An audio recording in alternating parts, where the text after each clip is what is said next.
шильными родами на вольный, ровный свой простор.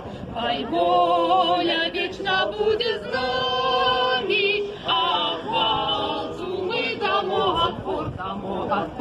Хай оживе закам'янелый наш белорусский вольный дух, штандарт наш бел, червоно-белый, покрый собой народный рух.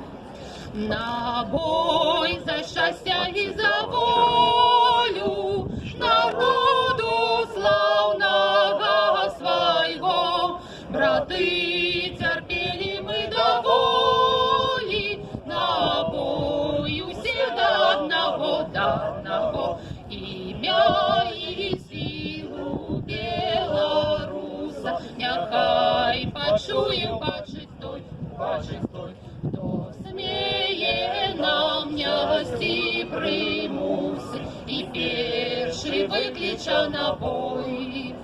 Браты, до счастья мы подходим, хай гром гремит яше мацней, в кривавых муках мы